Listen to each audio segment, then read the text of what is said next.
Assalamualaikum warahmatullahi wabarakatuh. Bismillahirrahmanirrahim. Alhamdulillahirabbil alamin wa bihi nasta'in wa ala umuri dunya waddin. Asyhadu an la ilaha illallah wa asyhadu anna Muhammadan abduhu wa rasuluhu la nabiyya ba'da amma ba'du. Baiklah, pada kesempatan ini kita mengkaji sesuatu yang sedikit berbeda. Kita tidak mengkhatamkan kitab dan juga tidak melakukan kajian rutin. Pada kesempatan ini mengingat sudah dekatnya berakhir Ramadan, berarti sebentar lagi kita akan masuk Syawal dan berhari raya.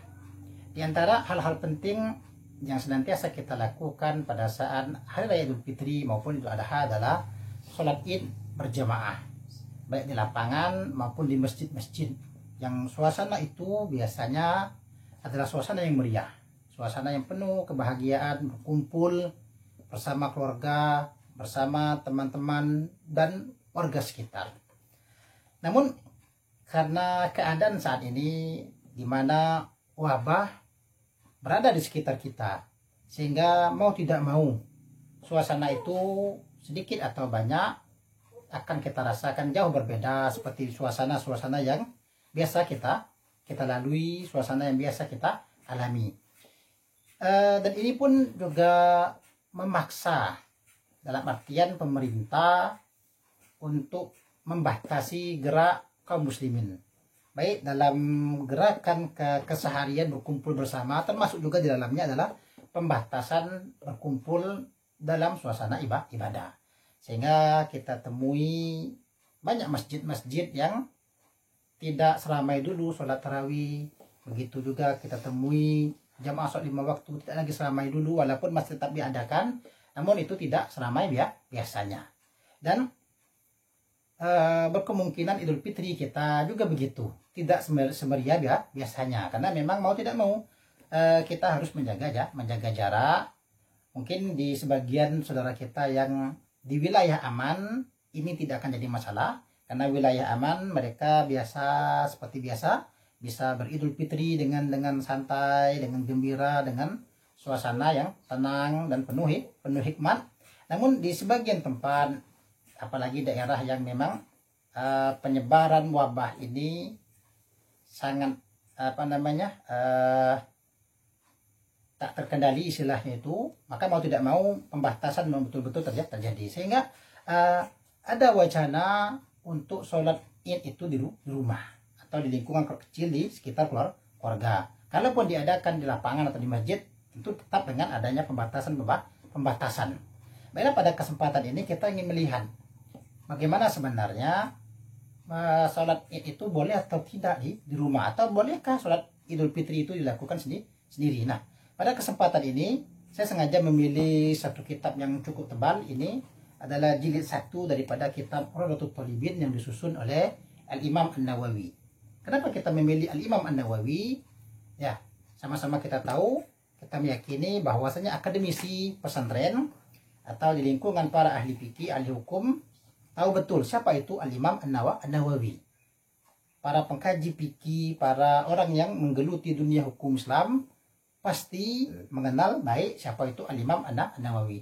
Beliau memiliki banyak karya tulis, dan diantaranya adalah kitab Rawdah ini. Ketika kita dulu mengkaji di pesantren, tentu nama Rawdah selalu muncul. Inilah kitabnya, jilid 1. Di bagian ujung ada kitab Salatul Id.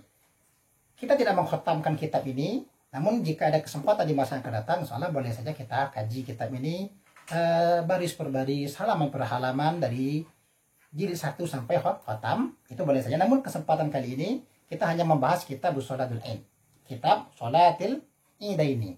Dan itu pun tidak kita baca semua, kita ambil yang penting saja yang terkait dengan kondisi saat ini.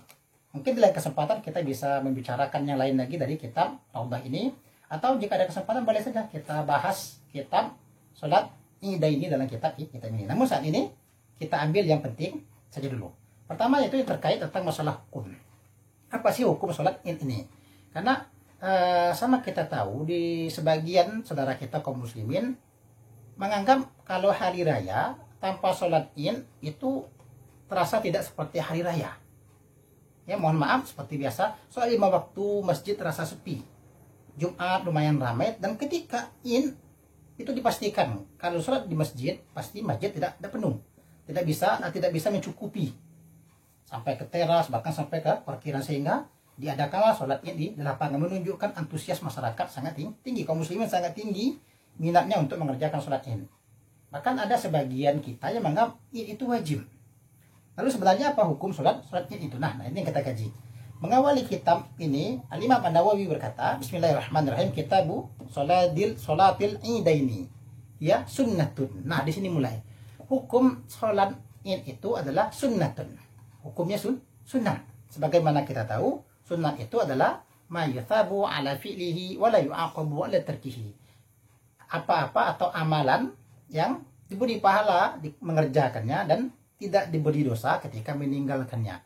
Jadi sholat Id ini dari sisi hukum dia adalah sunnah, mendapatkan ganjaran pahala ketika dikerjakan dan tidak mendapatkan dosa ketika ditinggalkan. Namun maknanya bukan tidak apa-apa ketika ditinggalkan. Ini pendefinisian yang kurang tepat, karena kita juga sering mendengar istilah sunat itu dikerjakan berpahala, ditinggalkan tidak apa-apa. Ini definisi yang rancu. Yang betul sunat itu dikerjakan berpahala, ditinggalkan tidak berdosa. Dalam artian tidak berdosa, bukan tidak apa-apa. Karena sunat kalau ditinggalkan rugi di saat orang lain mendapatkan pahala sholat Id. Kenapa kita tidak bisa mendapatkan pahala itu? Apalagi ini momen tahunan. Idul Fitri hanya terjadi 1 kali setahun. Begitu juga Idul Adha hanya terjadi sekali setahun. Jadi ketika digabungkan Id itu hanya 2 kali dalam setahun, Idul Fitri dan Idul Adha. Jadi momen itu terasa begitu istimewa. Sehingga walaupun hukumnya sunnah, banyak sekali orang menganggap tidak terasa hari raya tanpa sholat Id. Itu pertama hukumnya sunat, walaupun Al-Imam An-Nawawi mengatakan, ada juga yang mengatakan fardu kifayah, dan ada juga sebagian ulama mengatakan hukumnya adalah fardu kifayah. Namun ada risiko ketika dikatakan fardu kifayah, karena kalau fardu kifayah, kalau tidak dikerjakan dalam suatu masyarakat luas itu, dalam satu perkampungan, dalam satu wilayah itu, kalau ini tidak dikerjakan, maka sekampung satu wilayah itu akan berdosa. Tapi kalau sunat tidak ada risiko, hanya mereka ketinggalan keutamaan amalan ini saja. Itu dari sisi hukum. Itu adalah sunnah. Jadi kalau kita kembali ke hukum asal, kalau memang kita tidak mampu mengerjakannya dengan banyak hal, mungkin adanya halangan-halangan atau uzur-uzur, maka kita tidak mengapa meninggalkan Id, dalam artian tidak berdosa. Namun ya itu tadi ya, kita rugi. Kapan waktunya? Ya ini sudah maklum bahwasanya waktu Id itu dimulai wa yadkhulu waqtuha bitulu'i syamsi. Jadi ketika terbit matahari itu sudah masuk waktu Id sampai kepada zawalus syams ya. Wattafaqu ala khurujil waqti bizawali. Para ulama sepakat Id itu berakhir dengan zawalnya matahari, artinya masuknya waktu zuhur, waktu Id sudah habis. Nah, ketika kita ingin mengerjakan sholat Id, mulai dari terbit sampai kepada waktu zawal itu boleh dikerjakan di sana. Kembali lagi hukumnya sunat. Jadi ketika tidak bisa dikerjakan di awal, boleh saja di tengah waktu ya. Misalnya kita anggap jam 9 atau jam 10, namun yang umum kita lakukan adalah di awal ya, sekitar jam 7, 7.30 atau jam 8, itu kebanyakan. Nah, sholat Id ini apakah memang mesti berjamaah atau tidak? Nah ini jadi masalah ya, ketika kita sering meributkan Id itu pasti selama ini berjamaah. Kita mungkin jarang mendengar, atau bisa dikatakan tidak pernah mendengar adanya Id sendiri. Atau jangan-jangan ini memang mesti berjamaah. Bolehkah sholat Id sendiri? Al-Imam An-Nawawi mengatakan ya, al-madhabu wal mansusu fil kutubil jadidati kulliha anna sholatal idi tusra'u lil munfaridi fi baitihi aw ghairihi walil musafiri wal abdi wal mar'ati. Bahwasanya sholat Id itu tusra'u disyariatkan lil munfaridi, bagi orang yang sendiri. Artinya orang sendiri pun ketika dia tidak memiliki teman untuk berjamaah, tidak ada masyarakat di sekitar dia, artinya dia boleh sholat Id sendiri. Di mana? Fi baitihi, di rumahnya. Au ghairihi, atau di selain rumahnya, boleh saja mungkin di rumah atau di perjalanannya. Bagi musafir mungkin boleh saja dia melakukan di perjalanan atau di perkampungan yang dia sehingga kalau kita biasanya sholat di masjid atau di lapangan, ini menunjukkan pertama sholat Id bisa dikerjakan sendiri, dan sholat Id boleh dikerjakan di rumah. Namun bagi yang sendiri dikatakan fasallaha al munfaridu lam yahtub, orang yang sholat sendiri, maka tidak ada khutbah di sana. Bagaimana mungkin dia berkhutbah sedangkan dia sendiri? Namun bagi yang memiliki anggota, seperti dikatakan di sini, wa in shallaha musafiruna khataba imamuhum, kalau sholatnya itu musafir, orang-orang yang bermusafir, artinya mereka ada berapa orang, siapa jadi imam, maka yang imam adalah khotib. Nah, kembali lagi kita ke sini, artinya sholat id itu kalau tidak memiliki jamaah boleh sendiri. Dalam artian, ketika kita sulit untuk menegakkan jamaah, tentu mau tidak mau kita terpaksa untuk sholat sendiri. Ketika tidak bisa jamaah dengan jumlah yang banyak, maka kita boleh jamaah dalam jumlah sedikit. Seperti musafir tadi, mereka tidak mungkin berjamaah dalam jumlah banyak karena jumlah mereka terbatas. Begitu juga ketika dia sendiri, dia boleh sholat sendiri di mana saja. Semisal di rumah, apalagi pada saat ini kita memang ada pembatasan, jadi ada banyak sikap kita berbijaksana selama aturan itu membawa kebaikan pada diri kita, maka kita mau tidak mau harus patuh dengan pemerintah, wabil khusus MUI dalam hal ini ya. Kalau memang wilayah tempat tinggal kita aman, dalam artian penyebaran wabahnya terkendali, silakan, alhamdulillah berarti kita bisa melaksanakan sholat id dengan dengan ramai, dengan meriah, namun tetap dengan ketentuan-ketentuan yang diberikan batasan oleh pemerintah. Namun bagi kita yang berada atau sebagian kita yang berada di wilayah yang tidak terkendali, bahkan mungkin wilayah yang parah penyebarannya, alangkah baiknya berbijaksana ketika kita memang tidak dapat berjamaah di masjid bersama kaum muslimin pada umumnya. Di sini kita membacakan kitab ini dengan tujuan memantapkan hati. Ini tetap bisa kita dapatkan walaupun sendiri. Ini tetap bisa kita dapatkan walaupun di rumah. Ya. Artinya tidak mesti berjamaah, walaupun afdoliyahnya, keutamaannya ini adalah jamaah. Karena memang riwayat menyatakan ini itu di masa Nabi senantiasa Nabi melakukannya secara berjamaah.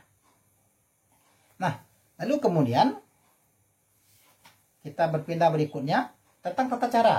Id itu dikerjakan 2 rakaat. Ya, rakaatani 2 rakaat. Ini ya seperti biasa kita maklum bahwasanya rukun, sunnahnya, hayatnya itu sama seperti sholat yang lain. Namun kita tahu perbedaannya itu hanya pada bagian takbir ya.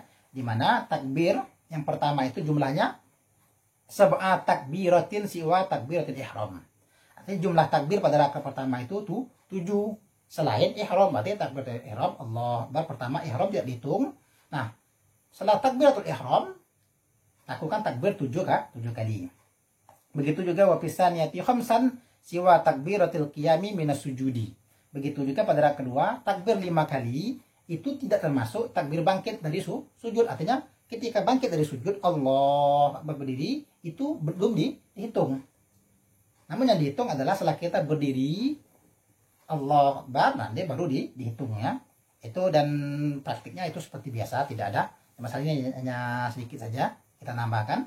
Nah, begitu juga kalau berjamaah, maka sholat id itu dibaca jahar.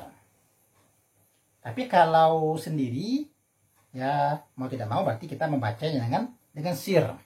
Artinya berjamaah, imam membaca sholat, membaca Al-Fatihah, membaca ayat itu dengan jahar, dengan suara lantang. Namun bagi orang yang sendiri, maka dia membaca dengan bacaan sir ya. Untuk ayat sebenarnya tidak ada ayat yang mengikat untuk dalam pembacaan sholatnya, walaupun di sini disebutkan bahwasanya tsumma yaqra'u al-fatihata tsumma yaqra'u ba'daha fil ula qaf wa fisaniya iqtarabatis sa'ah. Membaca surah qaf dan membaca surah iqtarabatis sa'ah. Atau boleh juga dengan membaca Sabbihisma rabbikal a'la pada rakaat pertama dan membaca Hal ataka hadithul ghasyiyah pada rakaat kedua. Atau ayat apa saja yang memungkinkan.